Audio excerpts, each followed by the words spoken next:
My name is Patrick J. McGinnis, and I coined the term FOMO. That's short for fear of missing out, and it's why some people end up following the crowd. But we're not like them. We're part of a new species that isn't afraid to do things differently. I call us FOMO Sapiens. And this is the show where you'll meet people like us, phenomenal FOMO Sapiens, to learn how they find the courage and the ideas to live exceptional lives. FOMO. FOMO. All right, everybody, this is it, the season finale of FOMO Sapiens.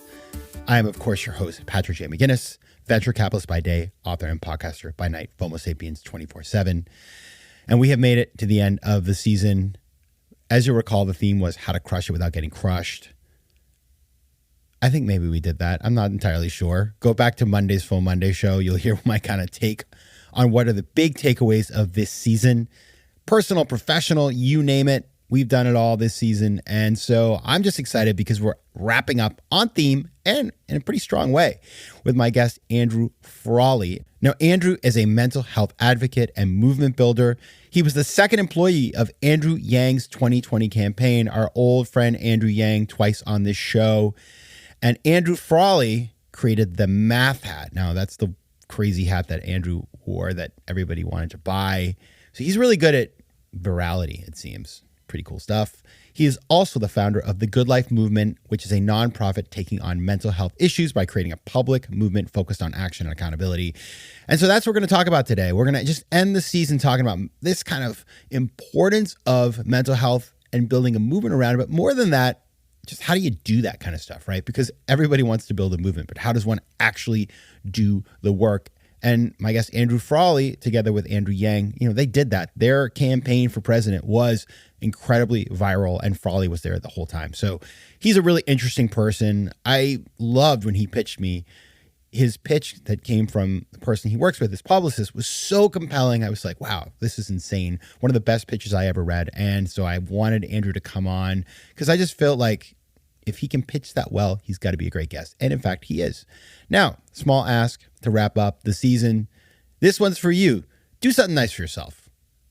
It's a busy time. Lots going on. Do something nice. Go for a walk. Have some hot chocolate. If you're in a warm place, have some juice. I don't know, whatever it is for you. Go to yoga. But do something nice for yourself today because, that's what we got to do. All right, and now to the interview. As you know, I'd like to start every interview with the same question. So I started by asking Andrew this. What's a formative decision you've had to make to get to where you are today? Wow. I love this question, and I've heard you ask it before. And I have to say, I actually thought about it a bit this afternoon, and it was... I love the question because it's so hard to narrow it down. And so I came to realize I might be that annoying guest that might have sort of a few, but I'll try to bandy across them. You can have more than one. It's okay. Yeah. My life has been full of various pivots that all sort of like have this like synchronous meaning to what I'm doing today. But I think the first major pivot in my life was at the age of 16. I had spent about the last 4 to 5 years basically chronically depressed, playing video games in my parents' basement. They had divorced early, and I sort of just like spiraled at a very formative age. I had developed an eating disorder, was several 100 pounds overweight, and a form of OCD where I was ripping out my hair. So I wasn't really this symbol of thriving, but I had this summer where a friend of mine and I basically decided we wanted to change who we are. And I sometimes reflect on that moment and I wonder if it was me or if it was just some like magical, intersection of happenstance where I had the willpower to fight back, because I think at that age, it's like what gives us that sense of, fight. But it was a major pivot in my life. I, rejected the lifestyle I had, and I lost much of the weight, trained myself to become confident and have social skills and sort of take on the world. So that was like a major pivot in my life. The second one that was very defining, and it really starts to connect more closely to the work that I'm doing today, was in my junior year of college. I had spent the previous years really medicating in a new way. I was happy to be socializing for the first time, really, in my adult life. Ergo partying. In my junior year, I realized I this one was much more conscious. I wanted to do and be more. I sometimes joke that I just felt very dumb. I hadn't been actually studying. I was in school and not doing the schooling.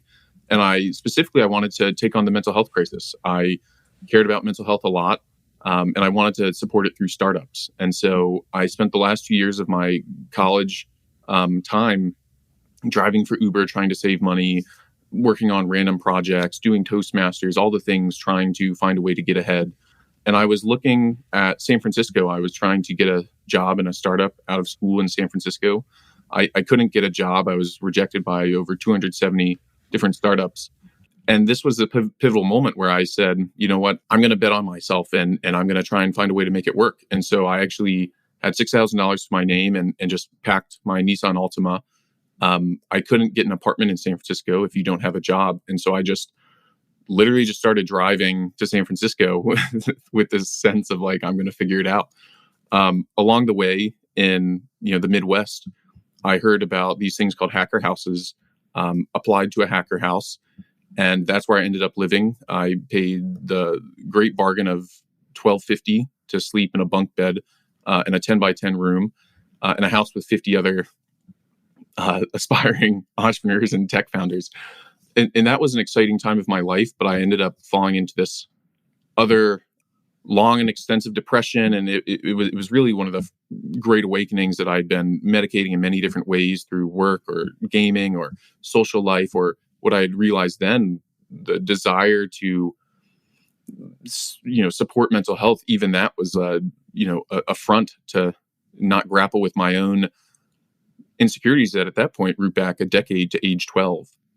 Through this whole process, I became motivated to support mental health through systemic change as I learned about how widespread this was in the numbers and how really no startup can take it on alone. And I started thinking about systems, which intersected me with Andrew Yang, which is a whole story I can get into itself. But there was no bigger bet than saying yes to Andrew Yang when he invited me to help found his presidential campaign that had absolutely no compelling pitch that it was gonna be worth our time or successful. All right, so you've given us, now I feel like you gave us the two, but there was, I'm glad you did two, because that was like a buffet, and I got a little bits of your life. And it was, as you were talking, I'm thinking about, because I lost 50 pounds in high school, and I remember, like one day I was like, no more. And it's hard. So the decision is hard, but then doing the work is really hard. And then there's going to be the next thing, because you transfer these behaviors. And so I think a lot of people, I remember when I went off to my MBA program in my section, like a number of the guys in the section had been overweight and lost weight and had a chip on their shoulder. And, they were like, I remember it was like the first time I proved to myself I could do something really hard, and it made me much more confident. But then you have all this insecurity. So this is like something you're carrying around inside of you. A lot of people are. You've now gone on to do a bunch of different things, including your new project, which is the Good Life Movement. Before we talk about Good Life Movement, and we're going to talk about Yang as well, because I got some questions for you, because Andrew's a friend of the show. He's one of our multiple guests. But tell us about the problem that you're trying to solve in America today. I mean, it's really the world, but we're focused on America too. What is going on out there? Because you hear about it, you see it. I mean, it's everywhere. It's just like, I will get on the subway in New York City and you'll see people who clearly need help. Go to a family reunion, go to a school, read the news. Like there is a lot happening in our world today that just shows that there is a major problem. But, it would be helpful just to get your perspective, some of the numbers, some of the trends, so that we can understand the problem we're trying to tackle here. No, I mean, that's a great question. And the interesting thing about the Good Life Movement is that ultimately we are actually trying to solve sort of two problems. One, of course, is the mental health crisis itself. And, we don't just want people to be, free from illness and suffering, but we want people to live a good life. So beyond just getting by. But the second part is that, we're really actively trying to solve this problem of like, why aren't we actually taking dramatic, urgent action to solve this crisis at the government and institutional level? And so I can speak to both of those, and both of them are complex problems. But I'll say this on the strategic side. When I got into this work, I thought I was going to have to convince everyone that there's a giant mental health crisis. I've been reskilling since my time with Yang to formally directly work on this for several years, meeting everyone in the field, having lots of conversations. And so this was still in the middle of COVID. And I was like, okay, we're going to have to convince legislators or someone that this matters. And what I've consistently found is that pretty much everyone knows there's a mental health crisis and everyone is on board that it matters. So if you go to the Good Life Movement website, we have a carousel of 3 different rows of data talking about how terrible the crisis is. I could sit here and just list that off all day. Veteran suicide rates, youth mental health, LGBTQ mental health, people of color. It's like we could sit here and talk about it all day long, but we all know, generally speaking, it's not going well. What I did find that I think is a unique contribution is that our problem isn't that there's a crisis. It's that we don't realize within the general public how much power we have if we actually unite behind this cause. So I did some polling with some other mental health organizations, and we found that the level of support, not just for mental health, but mental health action at the political government level, is 92% of Democrats, 92% of independents, and 94% Republicans. At the same time, this has been found to be the number one health cause in the nation over COVID, over cancer, the number one cause for parents, number one cause for educators, and it's the number one political cause for the entire Generation Z. That's over climate change. And the reason that is because this is like one of the few causes in our nation that everyone actually supports. You have this radical base foundation across the entire aisle where everyone's like, yeah, like we should probably be doing more on that. And so that is what has actually inspired me a lot behind this movement, is because, if you do mental health right, this gets to the other part of like, what's the actual problem? If you do mental health right, you're not just taking on the healthcare system, you're improving how we live as people, because we are continuing to know, and we've really always known that, mental health should be treated with the same seriousness as physical health, but it is ultimately different. The right interventions are very upstream. The treatments are very social. It's we can find tremendous returns by investing in prevention and changing the way we live and ultimately what we value. I can speak more again to what that means in the crisis itself, but that's really what we're honing in on at the Good Life Movement. FOMO. It's interesting. I had this conversation today that when I had it, I was like, oh, I'm going to tell Andrew about this, which is that, let me see if I can say this and not sound completely obnoxious. There's this new drug that wealthy people are using that they're not going to get in trouble for, that I'm not saying it's bad, but like everybody's self-medicating on psychedelics and, stuff like that. And it's it's definitely like, people who would be very against, illegal things, they're all doing it. Mm-hmm. And I'm not faulting that. And there's clear efficacy for some of these things, right? But I heard this story. Some friend of a friend was like a little bit down or not feeling well. So their solution was to go to one of these like startups that would send you an at-home ketamine treatment that you do a consult via Zoom. And then they send you 3 ketamine treatments to do on your own at home, which is, not just that. Okay. So, there's a lot in there. And by the way, we're going to have a ketamine company come on later and we're going to talk about that later in the season. And there's some good stuff in there. So like, I'm not saying it can't work. There's clinical, but the fact of the matter, people are self-diagnosing and using new treatments in the comfort of their homes. If that's where we are, it frightens me. I'm curious, Andrew, like, have you seen this kind of stuff? Like, how would you take a read of that? Like, what does that say to you? Yeah, I think it says a few things. I think it shows a tremendous appetite for people to find a solution to not just their own individual emotional challenges, but the crisis. We've just had decades of people not really being able to even talk about what they're feeling or the challenges they're having. And so we're really all pent up and looking for a way forward. As far as, ketamine and psychedelics, I agree there's a lot of promise there. I've been a young person where I believed in just, start up, just full force, move ahead and innovate. But I do agree, I think we should proceed, especially with psychedelics, with care and diligence, especially because there's plenty of evidence that shows that these treatments can be damaging if not done in the right settings, and can trigger psychosis and actually really not improve things.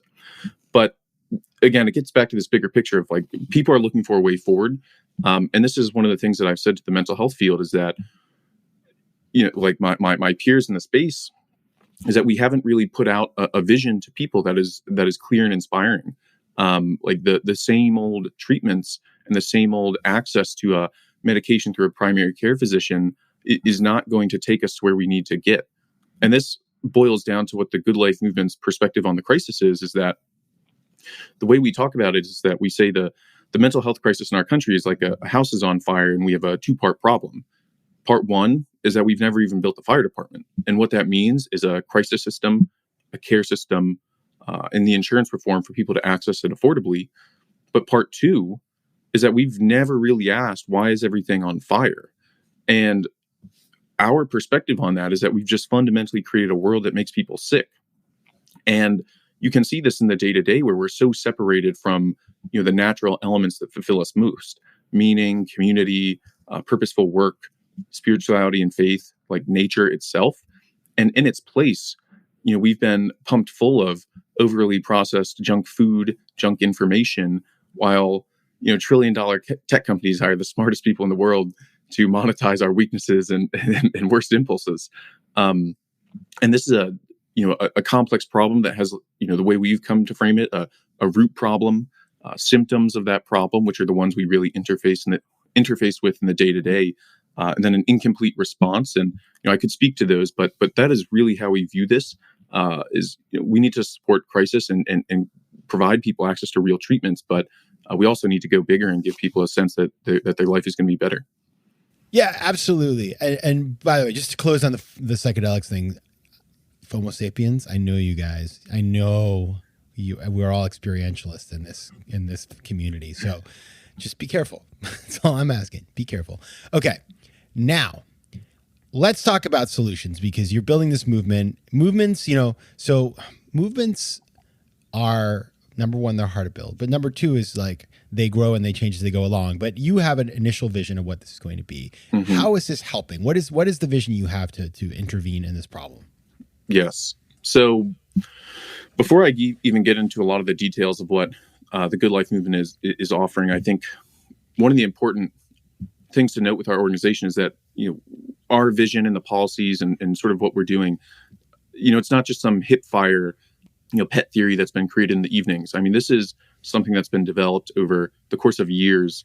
I've been speaking with the top researchers, legislators, advocates, people with lived experiences. I've been to facilities. I've even spent years, of course, with Andrew Yang.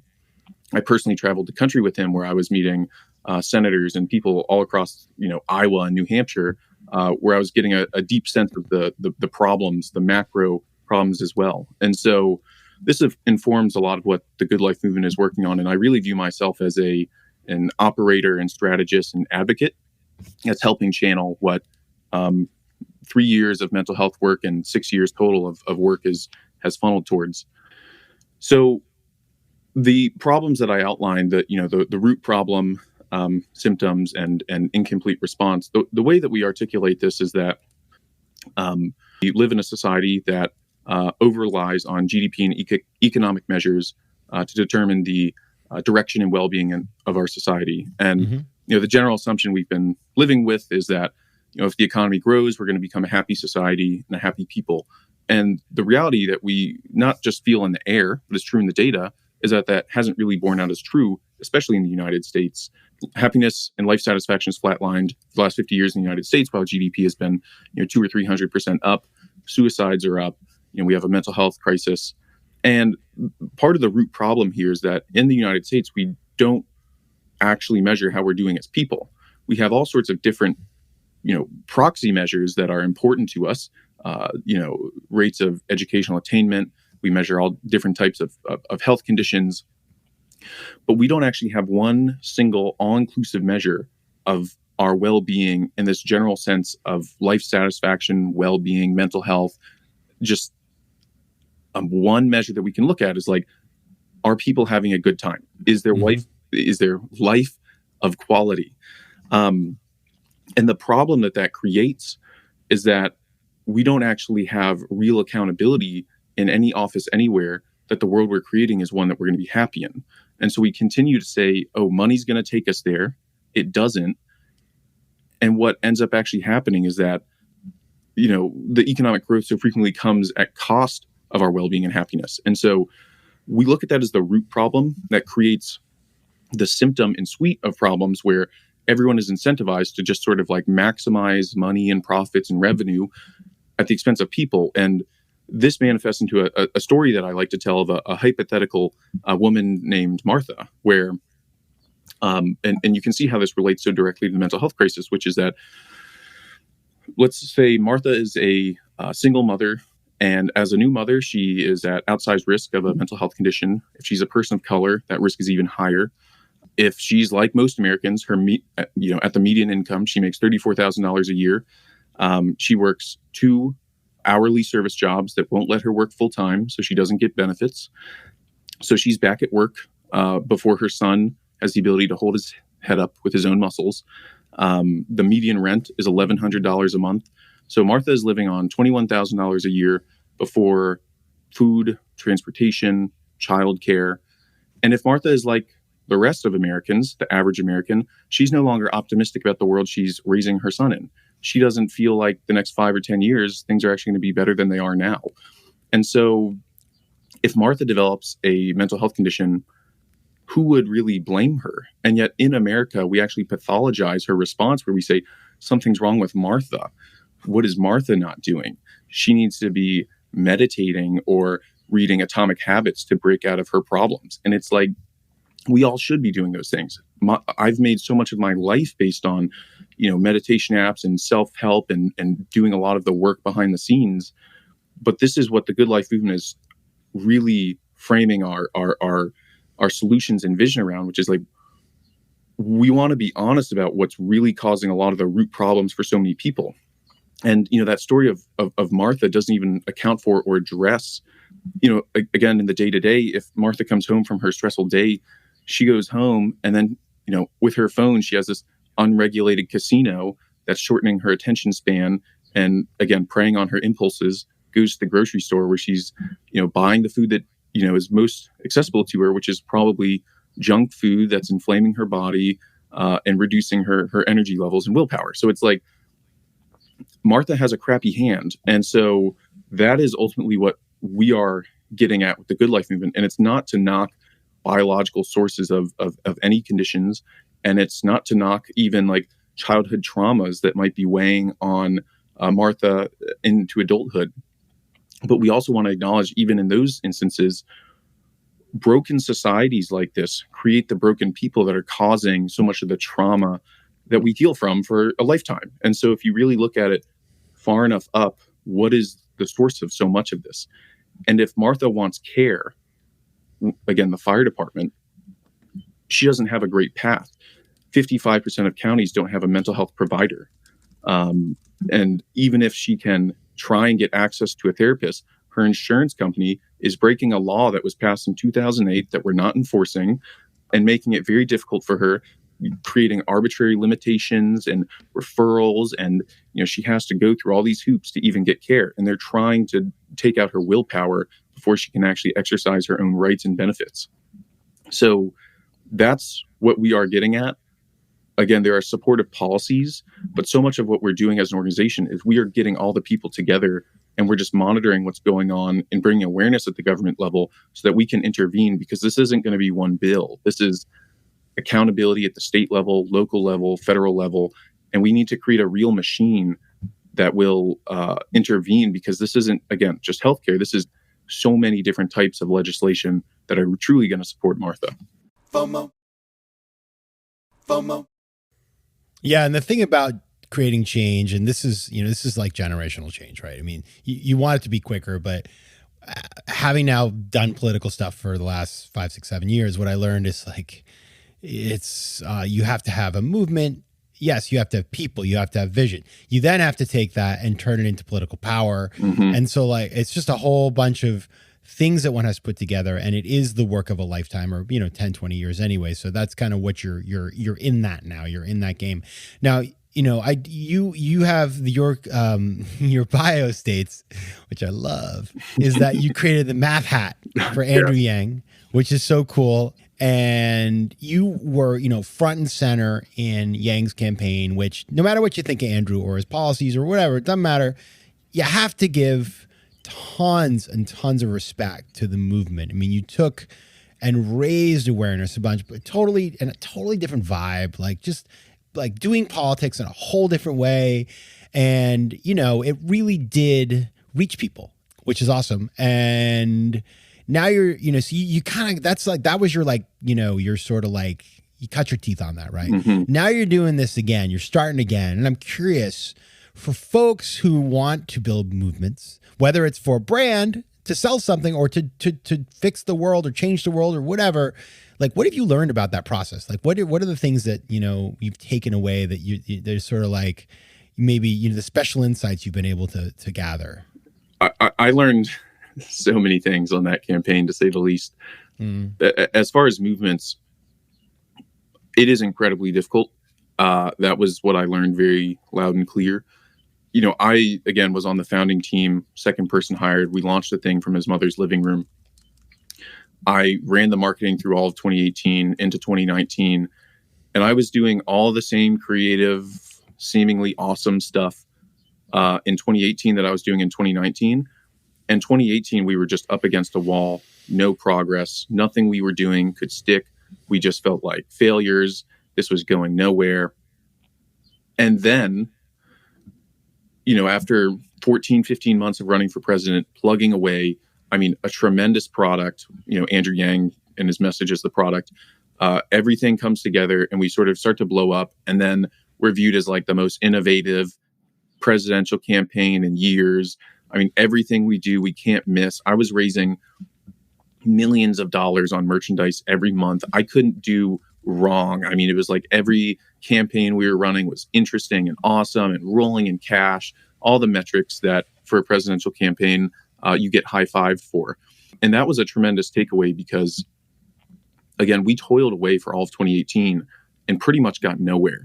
And that was a team of 5 spending tens of thousands of dollars a month to try and break out with, again, what ended up later being proven as a great product.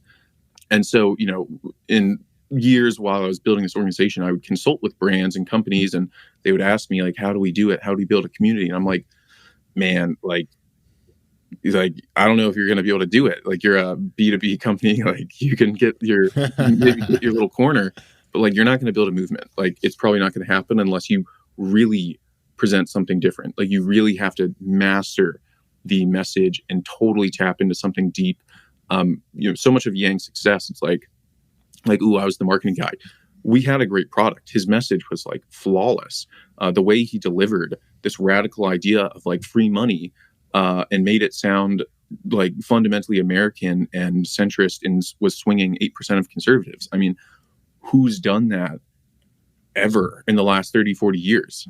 So that was on movements, something I learned, though I had some other lessons that definitely relate to inspired everything around the Good Life movement and our whole strategy that I only picked up because of the privileges I had working on his campaign. And I could speak to that, but I'll try to not ramble in 10-minute blocks. Well, give us one of those. We're wrapping up here, but give us one of those things that you're working with now, because you're in it. You're starting from, you're starting over. Yeah. And so what is the thing you're doing right now that you learned there that you think is going to make a difference? Well, the main thing that I learned that was incredibly shocking to me was that the people's voice actually matters. And that sounds really sad that I had to realize that. But I think, like most Americans, we don't feel like we actually have much of a voice, or that like what we do gets heard or goes anywhere. But when I was working for him, I couldn't believe how frequently I would be in the room while other candidates would pull him aside and say, hey, I wish I could talk about what you're saying or say it the way you say it, but I can't. I have these groups that are sort of like, they're going to vote against me or pressure me in one way or another. And what I ultimately realized from that as I continued working with him was the way the entire political system actually works, generally speaking, is that politicians react to what votes them in or out of office. And so if you want to, as the public, influence politicians and legislation, you have to have and swing a noticeable block of voters. Like, they love their job, they want to keep it, and that influence is very binary. If you have 50 people making phone calls, Nancy Pelosi's gonna be like, that's awesome. Like, I do care about your cause also, but I have tens of thousands of people calling me about probably 20 other things, and they're actually going to vote against me in the primary. And that's like the major linchpin that I realized when I looked at the mental health space after Yang's presidential campaign. I was trying to understand, why are we not moving legislation? Everyone seems to love this cause. And then I looked around and I noticed that the mental health field had never actually built the infrastructure for a movement. So the idea of having a single hub that's registering voters, getting people to make phone calls, write letters, do demonstrations, creating a scorecard where you go into an election cycle and say, hey, we have 3 to 5% of the voters. Here's the agenda. This is a top issue. Can we count on you? No one is doing that in the mental health space, and it's a cornerstone of good advocacy. And the last thing I'll sort of close on with this that I think blows people's mind is that when you make a phone call to a congressional office, they almost quite literally have a scoreboard of all the different causes. And when you write in and you say mental health matters to me, they almost quite literally put a little tally and say like 1 point for mental health. And if you write a personalized letter about your story with family or whatever, it's like 2 points for mental health. And if you do that consistently week over week, they see mental health at the top of the list, and they start to research the bills more, and they start to move things through committee.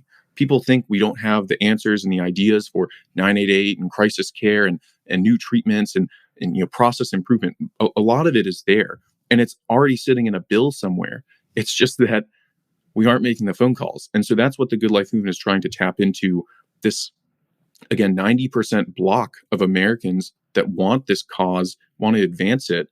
If we get them together, we can finally actually move something forward, because this is one of the few things we agree on.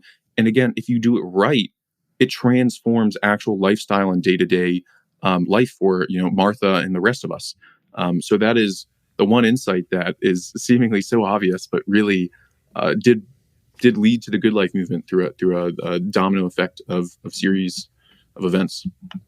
Yeah, you got to be top of mind. You're so right. You got to be top of mind. These people's job is to listen to you.